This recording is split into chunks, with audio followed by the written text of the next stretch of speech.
네, 3인 곡입니다. 일단 사는요. 이게 이제 사모하다 아시죠? 누군가를 사모할 때 그 사자입니다. 생각사자를 쓰는데 미인 아시죠? 예.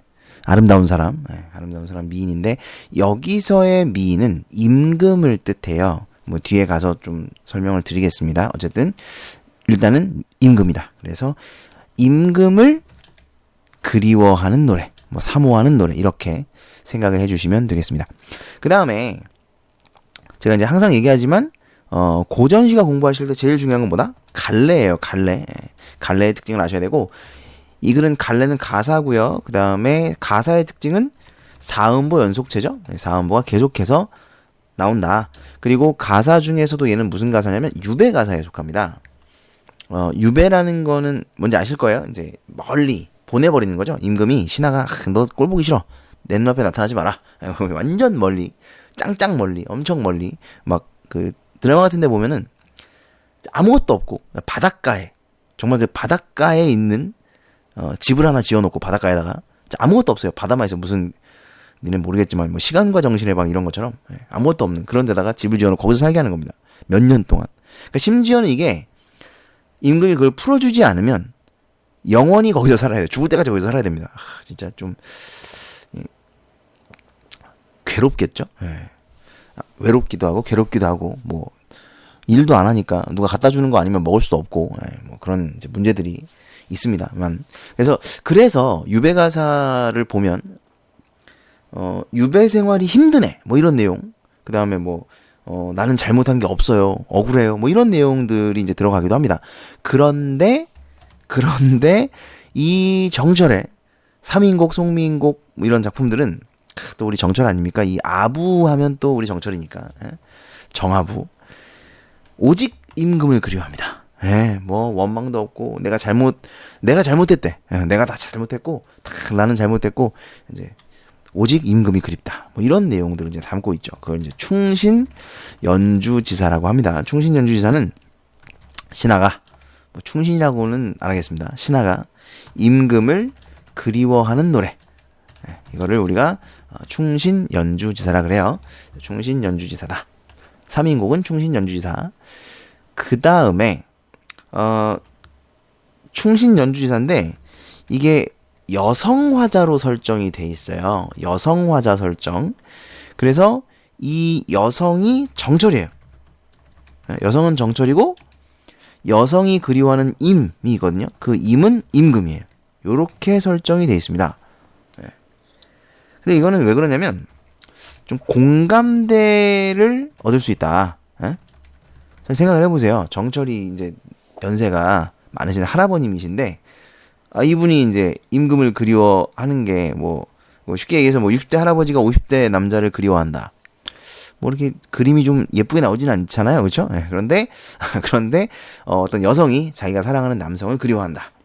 이렇게 말하면 좀 적절하죠. 그래서 그리움이라는 정서를 드러내는 데 있어서 공감대를 얻기 쉬운 또 이제 좀 더 표현을 했을 때 사람들이 쉽게 좀 그 정서를 받아들일 수 있는 뭐 그런 이유 때문에 아마 이제 여성화자 설정이 된 것 같아요. 그래서 여성화자 설정이 이 작품의 특징이다라는 거를 알아두셔야 되겠습니다.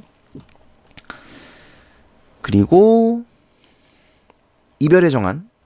뭐 이별의 정한이 또 이제 물론 자꾸 정찬이라고 쓰네. 이별의 정한.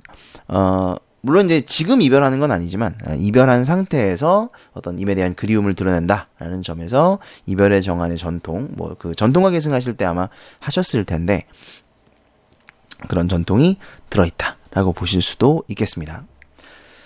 가사 작품을 공부하실 때 해석이 정말 중요합니다. 그래서 해석을 일단 기본적으로 알고 계셔야 되고 그리고 나서 이제 표현법 그 다음에 그것이 의도하는 바가 무엇인지 이런 것들까지 공부를 하셔야 된다. 자, 그래서 일단 처음부터 한번 본문을 살펴보도록 할게요. 이 몸 삼기실제. 삼기실제는 생겨날 때, 그러니까 태어날 때입니다. 생겨날 때, 태어날 때. 임을 조차 생겼으니. 그러니까 내가 태어난 것도 누구를 따라서 태어난 거냐면 임을 따라서 태어난 거예요. 그러니까 태어날 때부터 나는 임과 인연이 있다. 이런 얘기겠죠. 한생연분이며 뭐 이제 우리가 흔히 얘기하는 천생연분입니다. 천생연분이며 하늘 모를 일이런가, 하늘이 모르겠는가, 하늘이 모르는 일이겠는가. 그러니까 하늘도 안다는 얘기죠. 요거 서리법입니다. 하늘 모를 일이런가, 서리법이라고 보시면 되겠죠. 그러니까 하늘이 안다, 모르지 않는다, 이런 얘기예요. 나 하나 젊어 있고, 젊어 있고는 젊어 있고, 나 젊었을 때 젊어 있고, 님 하나 날 괴시니, 이 괴다라는 말은 사랑하다라는 말입니다. 그래서 이게 임진왜란 이후에 사랑하다라는 말이 쓰였다고 해요. 그래서 괴다는 그 이전에, 임진왜란 이전에 이제 괴다라는 말을 썼다는 거죠. 그래서 괴다는 사랑하다. 그러니까 나 젊었을 때 이미 나를 사랑하시니, 이런 뜻이겠죠. 이 마음 이 사랑 견줄 때가 전혀 없다. 이 마음 이 사랑 견줄 때가 전혀 없다. 이미 나를 사랑해줬다는 얘기예요. 평생의 원하기를, 평생 소원이, 평생의 원하기를 한데 니에자, 이게 이제 니에자, 뭐 녀다 이런 말들이 많이 나오는데 한데 살아가자, 뭐 이런 뜻으로 하시면 됩니다. 한데 살아가자, 그러니까 함께 살아가자겠죠. 평생의 원하기를 함께 살아가자 하였더니 누구랑? 임이랑, 그렇죠? 그러니까 임과 함께 사는 것이 평생의 소원이었다. 그런데 늙어서 무슨 일로 홀로 두고, 외우는 홀로 두고 그리워하는가. 그러니까 지금은 같이 있어요, 안 같이 있어요? 안 같이 있다는 얘기죠. 늙어서 무슨 일로 홀로 두고 그리는가. 임과 이별했습니다. 자, 그러면 이제 왜 이별을 했을까? 이런 이제 내용들이 나오겠죠. 엊그제 임을 모셔 광안전에 올랐더니, 이 광안전이 옥황상제가 거하는 곳이에요. 옥황상제가 거하는 곳을 광안전이라고 하는데, 여기서는 임금이 거하는 곳이겠죠. 대궐을 뜻합니다. 엊그제 임을 모셔 광안전에 올랐더니 그 더대, 그 동안에 어찌하여 하계에 내려오니. 자, 지금 하계는 지금 정철이 지금 있는 곳, 정철이 지금 있는 곳, 그러니까 인간 세상을 뜻하고, 여기서는 이제 창평입니다. 전라도 창평. 그러니까 지금 정철이 있는 곳이죠. 하계에 내려오니 올적의 빗은 머리, 흐트러진 지 3년일세. 그러니까 머리가 흐트러진 지가 3년이다라는 것은 내려온 지가, 지금 작가가 그 임금과 이별하고 창평에 내려온 지가 3년이다. 그래서 유배를 온 지 3년이 되었다. 이런 얘기죠. 올적의 빗은 머리 흐트러진 지가 3년이다.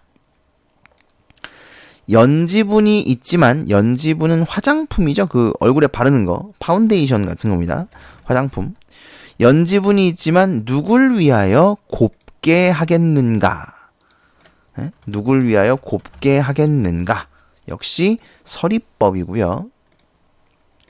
서리법이고, 그러니까 임이 옆에 없으니까, 임이 있으면 내가 화장을 해서 고운 모습을 임에게 보여주고 싶을 텐데, 임이 옆에 없으니까 누굴 위해서 내가 화장을 하겠냐, 이런 의미죠. 마음에 맺힌 시름 첩첩이 쌓여 있어. 시름이라는 것은 이제 뭐 근심, 걱정, 이런 얘기죠. 마음에 맺힌 근심이 첩첩이 쌓여 있다. 첩첩이는 우리가 뭐 첩첩산중 할 때 그 첩첩입니다. 첩첩이 쌓여 있어. 쌓여 있어.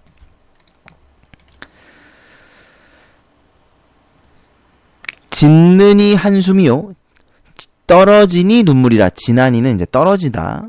떨어지니 눈물이라. 그래서 한숨을 짓고 눈물을 흘린다, 이런 얘기죠. 인생은 유한한데 시름은 끝이 없다. 인생은 유한한데 시름은 끝이 없다. 이거는 대조법이라고 볼 수도 있고요. 대꾸도 됩니다. 인생은 유한한데 시름은 끝이 없다. 반대되는 내용이죠. 인생은 끝이 있는데 시름은 끝이 없다. 무심한 세월은 물 흐르듯 타는구나. 이게 여기서의 무심은 인정이 없다. 뭐 이런 뜻이겠죠. 보통 무심이 뭐예요? 일반적으로 그 욕심이 없다로 많이 쓰였잖아요. 그렇죠? 자연 친화 나타내는 시에서. 근데 여기서의 무심하다는 너 내가 왜 그렇게 무심하냐? 뭐 이럴 때 무심하다예요. 그래서 인정이 없다. 인정 없는 세월은 물 흐르듯 타는구나. 그러니까 나는 지금 화자는 인생이 유한하다라는 걸 느끼고 있잖아. 인생이 너무 짧은 거야. 시간이 빨리 가겠죠. 그런데 무심한 세월은 이제 그런 건 아랑곳하지 않고 내 마음은 아랑곳하지 않고 정말 빨리 흘러가는 것이죠. 무심한 세월은 물 흐르듯 타는구나. 세월이 빨리 흘러간다. 이런 얘기죠. 염량이 때를 알아. 염량, 이 염자는 지금 보시면 불화자가 두 개, 엄청 덥겠죠. 예, 더움을 얘기하고 량은 추움이에요. 그러니까 뭐 서늘할 양자인데 그래서 더위와 추위 그냥 이렇게 해석하시면 됩니다. 더위와 추위는 때를 알아 가는 듯 또 오니. 가는 듯 또 오니. 그러니까 가는 듯 또 온다는 게 그 가시리에서 가시는 듯 다시 오소서가 있었잖아요. 그러니까 가는 것처럼 바로 돌아와라. 뭐 이런 의미 아닙니까? 그래서 가는 듯 또 오니 그러면 이제 정말 빨리 온다. 그러니까 사실 이게 이제 윗줄에 있는 지금 이게 다 같은 얘기죠. 인정은 유한한데 시름은 끝이 없고 그러니까 무심한 세월이 물 흐르듯 빨리 지나가고 염량이 때를 날아 가는 듯 꽂혀온다. 다시 말하면 다 시간이 빠르다는 얘기예요. 시간이 빨리도 흘러간다. 듣거니 보거니 느낄 일도 많기도 많구나. 자, 여기서 이 느낄 일은 이제부터 내가 할 얘기예요. 예? 듣거니 보거니 내가 듣고 보고 느낄 일이 많구나. 예, 느낄 일. 그런데 이게 지금 이제부터 할 이야기를 가리키는 말이에요. 뭘 느꼈는가를 이제 얘기하겠다는 겁니다. 동풍이 건듯 불어. 자, 요거 중요하거든요. 3인곡에는 계절적 배경을 드러내는 소재들, 계절적 배경을 드러내는 소재와 그 각 계절에 임에게 보내고 싶은 거, 임에 대한 뭐 마음을 드러내는 소재, 이게 드러나게 돼 있어요. 그래서 동풍은 계절적 배경을 드러내는 소재입니다. 체크해 주시고요.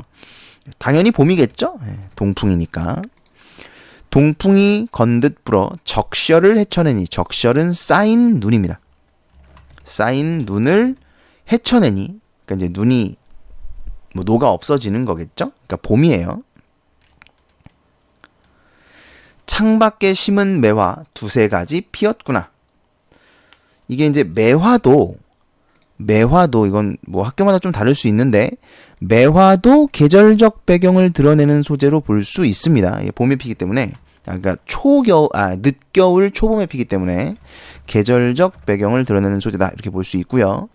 창밖에 심은 매화가 두세 가지 피었구나.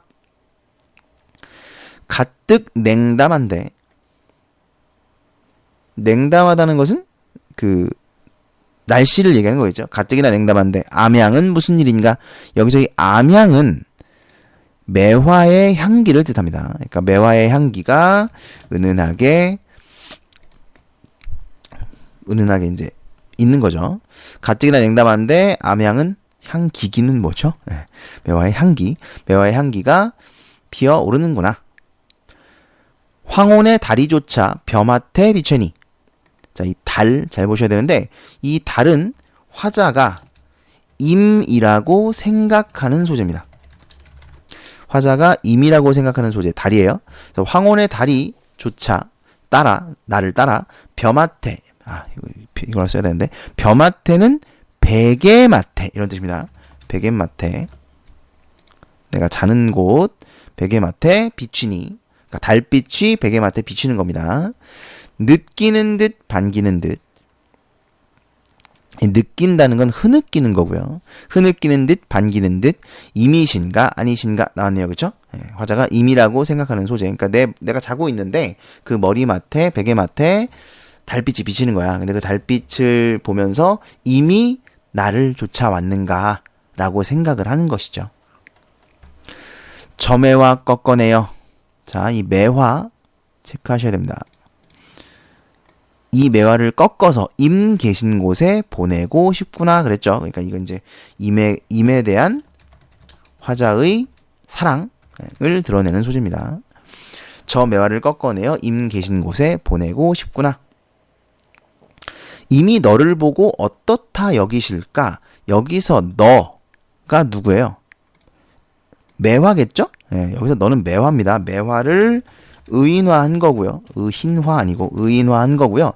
그 다음에 내가 임에게 매화를 보냈잖아요. 보내놓고 임이 너를 어떻게 대하실까? 다시 말하면 내가 너에게 보냈으니 이미 그 매화를 대하는 태도가 곧 나를 대하는 태도다라고 생각을 하는 거겠죠. 그러므로 이 매화는 여기서 어떤 의미도 가질 수 있냐면 그렇죠. 화자의 분시가 아니고요. 죄송합니다. 분시가 아니고요. 화자의 분신을 의미할 수도 있다. 두 가지 다 알아주셔야 됩니다. 임에 대한 화자의 사랑을 드러내는 소재, 그 다음에 화자의 분신 두 가지 알아두십시오. 임이 너를 보고 어떻다 여기실까? 반가워해 주실까? 뭐 이런 거 생각하는 겁니다. 꽃지고 새잎나니 녹음이 깔렸는데, 자, 녹음 체크하셔야 되겠죠? 녹음은 역시 계절적 배경. 언제예요? 녹음이면 여름이죠. 여름입니다. 녹음이 깔렸는데, 녹음이라는 게 뭐냐면 풀이 굉장히 이제 많이 난 거야. 그래서 파릇파릇한 거죠. 그걸 이제 녹음이라 그래요. 여름에 우리가 그 풀들이 엄청 무성하지 않습니까? 그걸 얘기하는 거라고 보시면 되고요. 녹음이 깔렸는데 꽃지고 새잎이 나니 꽃이 졌어요. 봄이 지나갔다는 얘기고 새잎이 나고 녹음이 깔렸다. 여름입니다. 나위가 적막하고 수막이 비어있다. 자, 나위가 적막하다는 것은 이 나위는 그 여성의 방에 이렇게 휘장 같은 거 이렇게 쳐놓거든요. 그걸 나위라고 하는데 뭐 자세히 모르셔도 되고 어쨌든 이 나위가 적막하다는 것은 여성의 방이고 적막하다는 것은 고요하다. 그 다음에 수막이 비어있다. 이 수막도 비슷합니다. 수막도 역시 비단으로 만든 휘장인데 이것도 이제 여성의 방이라고 보시면 되고 비어있다. 역시 없다는 얘기죠. 그러니까 임의 부재를 나타낸다. 이렇게 보시면 되겠습니다. 임의 부재. 이걸 냈을까? 임의 부재. 요 전체가 임의 부재를 나타내는 부분이다. 이렇게 생각을 해주시면 되겠고요. 부용을 걷어놓고 공작을 둘러두니. 자, 부용은 연꽃이고요. 연꽃을 걷어놓고 공작을 둘러두니. 공작은 그 공작새 아시죠? 그러니까 공작새가 있는 병풍 이런 걸 얘기하는 거고요. 근데 요거를 학교에 따라서 요 부분을 고독을 잊고자 하는 행위다. 뭐 이렇게 해석을 하시기도 하더라고요. 그러니까 요거 이제 학교에서 그 필기해 주시는 걸 한번 확인을 해 보시고요. 네, 뭐 그렇게 중요한 부분은 아닙니다. 어쨌든 이미 부재한 상황이다라는 걸 이해해 주시면 되고요. 가뜩 시름이 많은데, 한데는 많은데 이런 뜻이겠죠. 가뜩 시름이 많은데 써드릴까? 많은데 날은 어찌 길던가. 그러니까 날이 너무 긴 거야. 왜? 지금 여름이잖아요, 그렇죠? 그러니까 여름이니까 해가 잘 안 져요. 해가 지면 빨리 뭐 일 마무리하고 이렇게 잠이라도 자고 밤 되면 옛날에는 뭐 이게 전등 같은 것도 없으니까 뭐 끼게 앉아 촛불 아닙니까? 호롱불 이런 거 켜놨을 텐데 그러니까 이제 밤에는 좀 제한적이죠. 그래서 일찍 자면 좋은데 날이 너무 긴 거야. 해가 안 져. 그래서 잠을 잘 수도 없고, 그래서 시름은 많고 자꾸 이제 딴 생각 나고 그러는데 날도 너무 길더라. 뭐 이런 이제 불평을 하는 거죠. 근데 사실 이건 이제 여기서는 또 이렇게 얘기하는데 뒤에 가면 밤인데 또 밤엔 또 밤대로 잠이 안 와요. 그러니까 뭐 이미 없는 것 자체가 이제 부정적인 거죠. 가뜩 시름 많은데 날은 어찌나 길던가. 그 다음 원앙금을 잘라놓고 이 금이 비단이에요. 그래서 원앙을 수놓은 비단. 이게 많이 나옵니다. 이거 모르시는 분 있으려나? 원앙이 그 남녀 간의 남편과 아내의 금슬이 정말 좋대요. 그래서 그 원앙은 되게 다정하죠. 다정하고 지네끼리 이제 잘 지내는데 화자는 지금 그러지 못하니까 안타깝겠죠? 원앙을 수도원 비단을 잘라놓고 오색선을 풀어내요. 여기서 선은 실선자입니다. 이게 실이에요. 오색 실을 풀어내요. 금자로, 금으로 된 자예요. 자. 예? 금으로 만든 자. 금자로 견화이셔는 재어서, 금자로 재어서 임에 옷을 지어내니, 여기서 옷 체크하셔야 됩니다. 이 옷은, 그러니까 이것도 뭐냐면 지금 옷을 지어서 임에게 보내려고 하는 거거든요. 그래서 이것이 임에 대한 화자의 호자는 또 누구냐? 화자의 사랑을 드러내는 소재입니다. 그래서 임에 대한 화자의 사랑이 드러내는 소재. 아까는 봄에는 매화를 보내려고 했고 지금 여름에는 옷을 지었어요. 금자로 재어서 임의 옷을 지어내니 수품은 카니와, 수품, 솜씨입니다. 솜씨. 예? 솜씨는 물론이거니와 제도도 갖추었구나. 형식도 갖추었구나. 제가 항상 얘기하지만 저희 어머님 성함이 형식인데 그냥 그렇다고요. 예.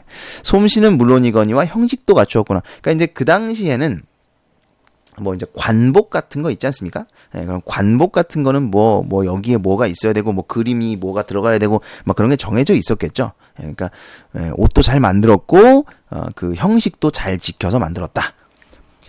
지금 누가 만들었냐면 지가 만들었죠? 예, 그 지가 만들어 놓고 잘 만들었다고 하고 있죠? 그러니까 이런 거 뭐라 그럽니까? 예, 자화자찬. 요새는 뭐 자뻑이라는 말을 더 많이 씁니다만, 뭐 중2병? 예, 아무튼, 여기서는 자화자찬이다. 지가 만들고, 지가 칭찬하고 있다. 산호수 지게 위에 백옥감에 담아두고, 예, 그러니까 산호수, 이게 숫자가 나무 숫자입니다.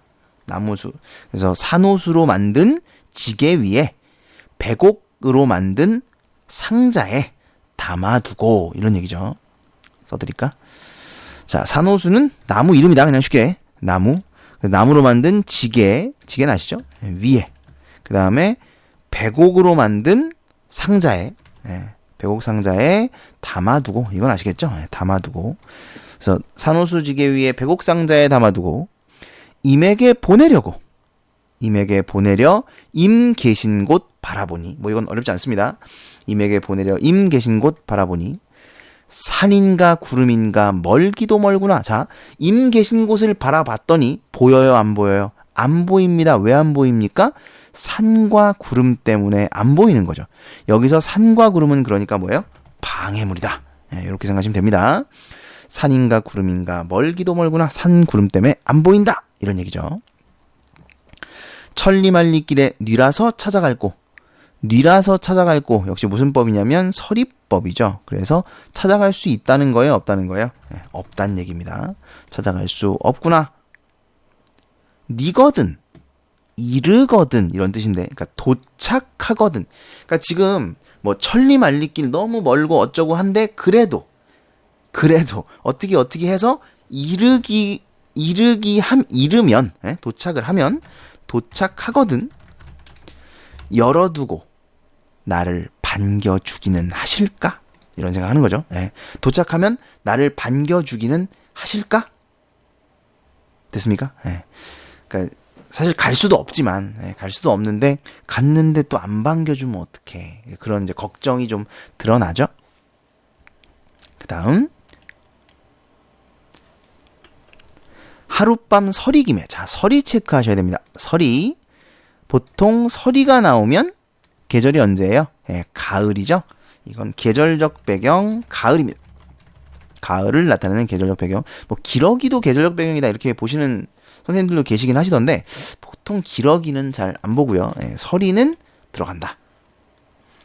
하룻밤 서리김에 기러기 울어낼제, 울며 갈제 이런 뜻이에요. 이 녀다, 아까도 말씀드렸지만 녀다, 뇌다 이런 것들은 가다, 뭐 살아가다 이런 의미로 많이 쓰입니다. 그래서 기러기가 울며 갈제. 근데 이건 제가 이제 다른 시 볼 때 말씀을 드렸었는데 여러분 이 기러기 있잖아요. 기러기. 이게 외기러기라는 말을 쓴단 말이에요. 근데 여러분 외참새나 뭐 외비둘기나 이런 말 들어본 적 없죠? 그죠? 기러기는 외기러기라는 단어만 씁니다. 그러면 이게 왜 외기러기라는 단어가 있냐? 심지어 제가 찾아봤더니 사전에도 등재가 돼 있어요. 외기러기가. 그러니까 이 외기러기라는 말을 쓰는 이유가 기러기는 정말 금슬이 좋대요. 네, 정말 금슬이 좋다고 합니다. 그래서 남편을 잃거나 부인을 잃게 되면 그렇게 외로워한대. 네, 그렇게 외로워한대요.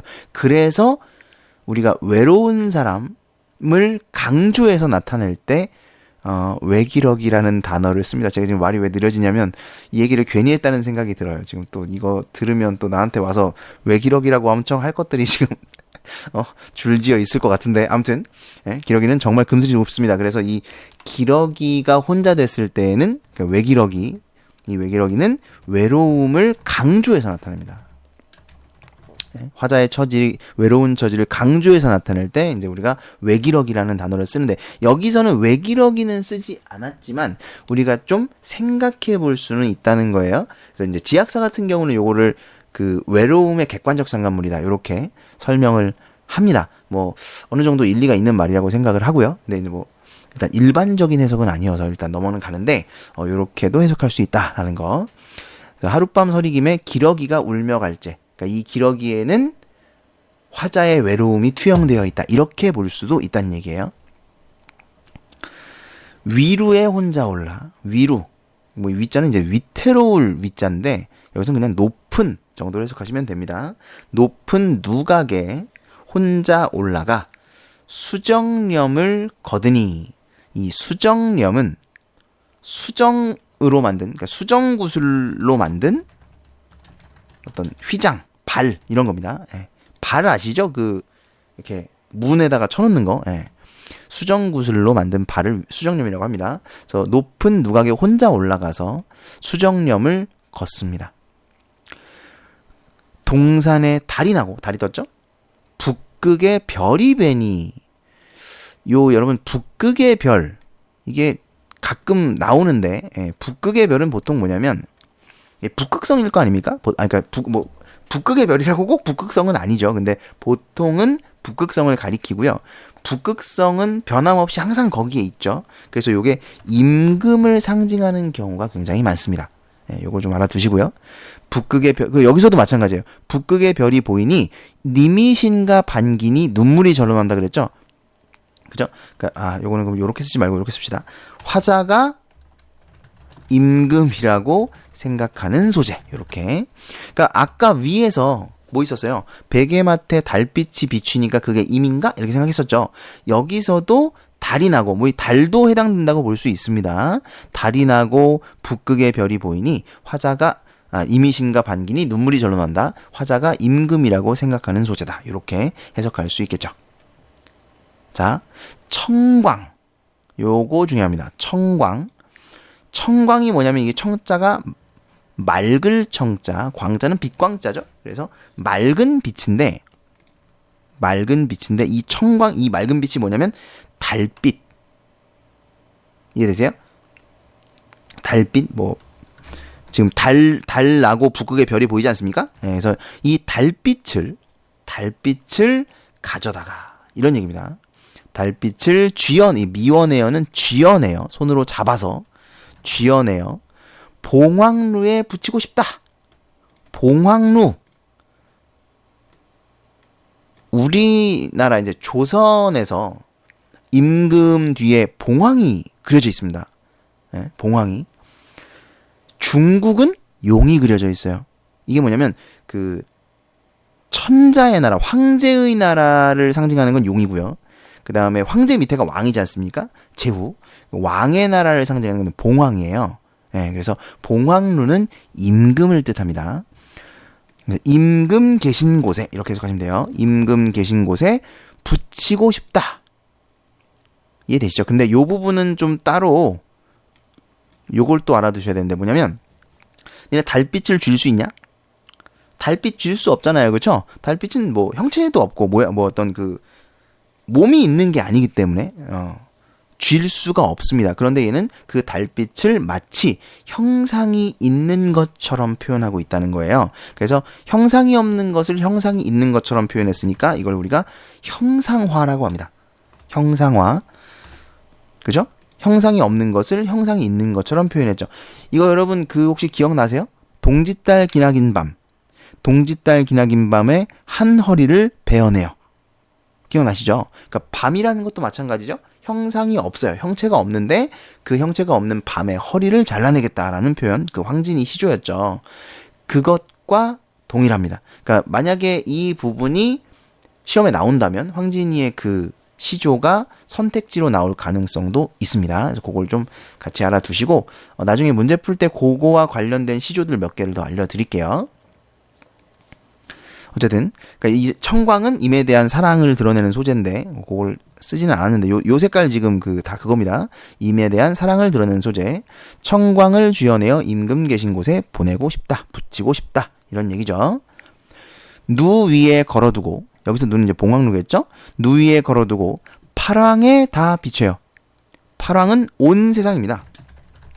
팔왕에 다 비추어, 온 세상에 다 비추어 심산궁곡, 이게 심자가 깊을 심자, 산은 외산, 궁은 뭐 궁핍하다 할 때 궁자, 곡은 계곡 곡자. 그래서 깊은 산 깊은 계곡이에요. 깊은 산 깊은 계곡에 점낫처럼 대낮처럼 만드소서. 해석을 알아두시고요. 깊은 산 깊은 계곡을 대낮처럼 만드소서, 이런 뜻입니다. 띄어쓰기 좀 할까. 그런데 그럼 이제 이 심산궁곡이 뭘 의미하느냐? 깊은 산 깊은 계곡이 뭘 의미하느냐? 이제 두 가지로 해석을 할 수가 있는데, 백성들이 있는 곳, 그러니까 백성들이 이제 힘들게 살아가지 않습니까? 그래서 힘든 백성들이 있는 곳을 의미할 수도 있고, 아니면 정철이 있는 곳을 의미할 수도 있습니다. 그러니까 내가 있는 곳에 그 임금의 은혜를 내려주십시오. 이렇게 해석을 할 수도 있고, 아니면 힘든 백성들이 있는 곳을 대낮처럼 만들어 주십시오. 다시 말하면 선정을 베풀어 주십시오. 뭐 이런 의미로 해석을 할 수도 있습니다. 이 두 가지 해석을 다 알아두시고요. 물론 이거는 이제 그 학교에서 두 가지로 해석을 했을 때고요. 일반적으로는 힘든 백성들이 있는 곳의 해석을 더 많이 이제 활용을 하니까 그 해석을 알아두시고 학교의 해석을 확인을 해주셔야 됩니다. 깊은 산 깊은 계곡을 대낮처럼 만드소서. 건곤이 폐색하여. 건곤은 뭐 하늘과 땅이에요. 하늘과 땅이 폐색, 얼어붙어서, 이렇게 해석하시면 됩니다. 건곤 모르실 테니까 또 써드려야지. 하늘과 땅이 폐색하여 얼어붙어서. 백설이 한 빛이다. 백설은 아시죠? 백설 체크하셔야 되겠죠? 백설도 계절적 배경을 드러내는 소재입니다. 계절적 배경. 겨울이죠? 백설이 한 빛인제. 그러니까 백설이 내리니까 이제 색깔이 하얗겠죠? 한 빛이다. 사람은 물론이고 날새도 그쳐있다. 날아다니는 새도 없어요. 겨울은 춥기 때문에 뭐 많이 나돌아다니질 않죠. 그러니까 이제 밖에 보면 아무것도 없다는 얘기예요. 사람도 없고 새도 없다. 쇼샹남반도. 쇼샹남반은 소상강의 남쪽이에요. 소상강의 남쪽. 그러니까 지금 정철이 있는 곳을 뜻합니다. 소상강의 남쪽도 추우미, 치오미는 추위가 이러하거든. 그러니까 내가 있는데도 이렇게 추운데, 그러니까 난 지금 남쪽에 있는데도 이렇게 추운데, 이런 뜻이에요. 남쪽도 이렇게 추운데, 옥루고처야. 옥루고처는 임금이 거하시는 곳입니다. 그러니까 원래는 옥황상제가 거하는 곳이에요. 옥황상제가 거하는 곳인데 여기서는 당연히 이제 임금이 있는 곳을 뜻하겠죠. 그러니까 소상남반도 추움이 이러한데 옥루고처야 더욱 말해 무엇하겠는가. 닐러는 일러. 더욱 말해 무엇하겠는가. 그러니까 당연히 추울 거란 얘기죠. 원래 남쪽이 더 따뜻하지 않습니까? 예. 남쪽은 따뜻한데 남쪽도 이렇게 추운데 북쪽에 계시는 임금은 얼마나 더 추우실까 걱정을 하고 있는 거예요. 임금에 대한 걱정. 그 다음 보시면 양춘을 붙여내요. 요게 이제 위에 거랑 좀 비슷한데요. 양춘이 뭐냐면 햇볕이에요. 햇볕. 양춘을 붙여내요. 임 계신 곳에 쏘이고 싶다는 겁니다. 근데 이게 아까 그 청광을 보낸 거랑 똑같이 햇볕이라는 게 실체가 없잖아요. 그죠? 뭐 또 과학도들이 들으면 뭐 입자네 불확정성의 원리 뭐 이런 거 얘기하실지도 모르겠는데 어쨌든 형체는 없다고 보는 거예요. 예? 그러니까 이걸 우리가 햇볕을 잡아서 임 계신 곳에 보낼 수는 없지 않습니까? 그러니까 이것도 역시 마찬가지로 이제 형상화라고 보실 수 있다는 얘기예요. 예? 햇볕을 붙여낼 수 없는데 마치 형체가 있는 것처럼 붙여낼 수 있는 것처럼 표현했기 때문에 형상화가 사용되었다. 이렇게 보실 수 있습니다. 그 다음 모첨. 모첨은 초가집 첨화입니다. 초가집 첨화. 이게 자주 나와요. 여기저기. 초가집 첨화에 비친 해를 옥루에 올리고 싶구나. 뭐 똑같은 얘기입니다. 위에 거랑. 햇빛을 이제 임금께 보내고 싶다. 홍상을 님이 차고. 홍상. 붉은 치마죠? 붉은 치마를 저며 입고 이거 어떻게 읽어요? 추이휴, 그죠? 예. 추이휴를 반만 걷어. 추이휴는 소매입니다. 소매를 반만, 뭐 별로 중요한 단어들은 아닌데. 추이휴를 반만 걷어. 일모수죽에. 일모수죽은, 일모는 해질 무렵. 이게 일자가 날일자고 모자가 저녁 모자, 저물 모자죠. 그래서 해질 무렵. 수죽은 대나무에 의지하여. 햄가림도 하도할샤. 햄가림. 여기서 햄가림이라는 건 우리가 해다는 생각이에요. 생각. 그래서 여러 생각들이 많기도 많구나. 해질 무렵 대나무에 의지하여 여러 생각들이 많기도 많구나. 갸른 해. 갸른은 짧은입니다. 짧은. 겨울이니까 해가 짧아졌죠. 아까 얘 뭐라 그랬어요? 해가 너무 길어서 불만이었죠. 그죠? 그런데 여기선 또 갸른 해, 짧은 해, 수위 긴 밤, 쉽게 긴 밤을, 매우 긴 밤을 고쳐 앉아서 청등 걸어놓은 곁에, 청등, 등이요, 등불 걸어놓은 곁에 련공후를 놓아두고. 련공후는 중국식 악기라고 보시면 돼요. 중국식 악기. 뭐 지금 뭐 있어요? 무슨 공후 이런 거 들어가는 그 악기 종류들이 있습니다. 련공후 놓아두고, 중국식 악기를 놓아두고 꿈에나 임을 보려고. 왜? 현실에선 볼 수가 없으니까요. 꿈에나 임을 보려고 턱 받치고 비겼으니. 턱을 받치고 이제 앉아 있습니다. 턱 받치고 기대어 있으니. 탁 받고, 이거 좀 해석이 어렵겠죠? 턱 받치고 비겼으니 기대어 있으니. 이렇게 해석하시면 되고요. 앙금도 차도 찰샤. 앙금은 이불이에요. 아까 뭐 있었지? 앙금 위에 앙금 원앙새가 그려져 있는 비단, 그 이불이 있었죠. 앙금도 똑같은 겁니다. 그래서 원앙이 그려져 있는 이불. 앙금이 차기도 차구나. 왜 앙금이 찰까요? 사람이 없으니까요. 예? 사람이 없으니까 차갑다는 거죠. 차기도 차구나. 이 밤은 언제 셀고. 그러니까 아까는 뭐 낮이 너무 기니까 낮이라도 좀 짧았으면 좋겠다 그랬는데 뭐 밤이 길어도 똑같아. 예, 이 밤은 또 언제 셀까? 독수공방 아닙니까? 혼자서 이제 밤을 지새우는 거죠. 이 밤은 언제 셀까? 하루도 12때. 하루는 12시간. 그 당시엔 12시간. 지금은 24시간이지만 한 달도 30날. 잠시 생각 마라. 잠시라도 생각하지 말았으면 좋겠다는 거죠. 잠시 생각 마라. 이 시름을 잊자 하니. 적은 뜻은 잠시. 이 시름을 잊자 하니. 그러니까 잠시라도 임생각이 안 났으면 좋겠다는 거예요. 그래야 이 마음이 좀 편하지. 이 시름을 잊자. 그만 좀 생각하자. 이런 얘기입니다. 마음에 맺혀 있어. 마음에 맺혀 있어. 아따. 마음에 맺혀 있어. 골수에 끼쳤으니. 골수가 뭐예요? 뼈죠, 뼈. 뼛속까지. 마음에 맺혀 있고 골수에 끼쳤으니 뭐 이런 뜻입니다. 골수에 그냥 뼛속이라고. 뼛속에 끼쳤으니. 뭐가요? 뭐가 마음에 맺혀 있고 뭐가 뼛속에 끼쳐 있다는 거예요? 이 시름이요.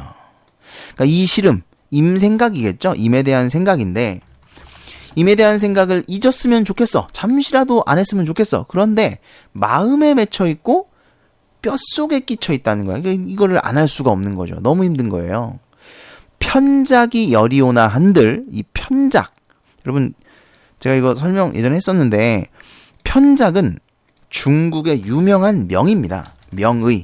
이름난 의사. 중국의 명의인데, 이 중국의 명의 편작이 10명이 와도, 10명이 온다 한들, 이렇게 해석하시면 돼요. 10명이 온다 한들, 이 병을 어찌하겠는가 어쩔 수 없다는 거죠. 어찌하리가 나오면 보통 무슨 어조라 그래요? 체념적 어조라 그러죠. 이 병을 어찌하겠는가, 뭐 서리법도 되긴 돼요.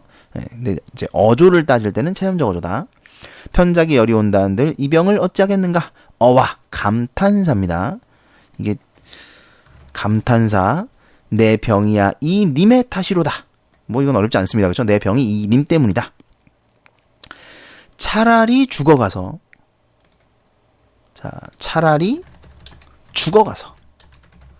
범나비가 되리라. 범이 뭐예요? 호랑이죠? 호랑나비입니다. 호랑나비가 되겠다. 차라리 죽어서 호랑나비가 되겠다. 꽃나무 가지마다. 꽃이에요, 꽃. 꽃나무 가지마다 간대 족족 앉았다가, 간 곳 족족 앉았다가 향 묻은 날개로 임의 옷에 올무리라. 그러니까 어딜 날아다니겠다는 거예요? 임이 있는 곳을 날아다니겠다. 이런 얘기겠죠? 그러니까 차라리 죽어서 호랑나비가 되면 날개 달고 슝슝 날아가서 임이 있는 곳을 날아다니다가 향 묻은 날개로 임의 옷에 옮기고 싶다. 님이야 나인 줄 모르셔도 내님 조차려 하노라. 그러니까 님이 나인 줄 모르셔도 나는 님을 줬겠다. 그러니까 이제 어떤 태도예요? 이런 거는 헌신적 사랑, 그죠? 그러니까 이미 나를 알아봐주지 않아도, 그러니까 이미 나를 알아봐줘야 내가 사랑하는 게 아니라 일방적이고도 헌신적인 사랑을 하겠다. 이미 나를 알아봐주지 않더라도 나는 임을 사랑할 것이다. 이런 얘기죠. 그런데 여기서 다시 얘기하지만 이 임은 임금이니까 이건 이제 연군 지정이 되겠죠. 임금에 대한 그리움, 사랑을 드러내고 있다. 이렇게 보시면 되겠습니다. 여기서 이제 그 범나비가 굉장히 중요한데요. 범나비. 이게 이제 화자의 분신 아니겠습니까? 화자의 분신. 내가 죽어서 범나비가 되겠다. 화자의 분신이고, 화자의 불가능한 사랑을 이룰 수 있게 해주는 소재.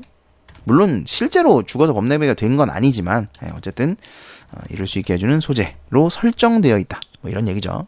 차라리 죽어서 범나비가 되겠다. 꽃나무 가지마다 앉았다가 임에게 옮겠다. 뭐 이런 헌신적 사랑을 드러내면서 마무리하고 있습니다.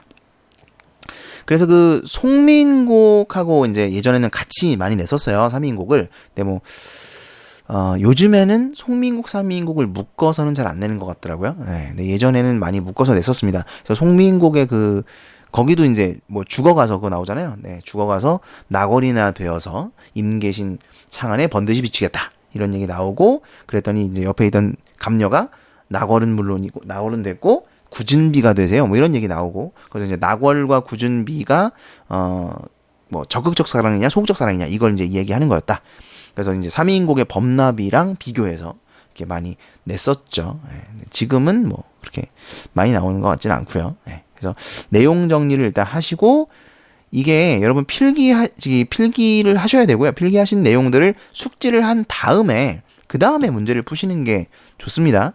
그러니까 삼인공이나 송미인공이나 이런 가사 작품들은 어느 정도 길이가 되기 때문에 다른 뭐 시조나 이런 것처럼 문제를 풀면서 그냥 해석을 익히는 방법이 좀 좋지는 않아요. 그래서 제가 이 비어 있는 프린트, 그러니까 필기가 안 되어 있는 프린트를 이제 올려놓을 테니까 이걸 여러 번 해보셔야 돼요. 여러 번. 그래서 안 보고도 할 수 있을 때까지. 예? 그러니까 해석을 완벽하게 하신 후에 그 다음에 이제 문제를 한번 풀어보시기 바랍니다.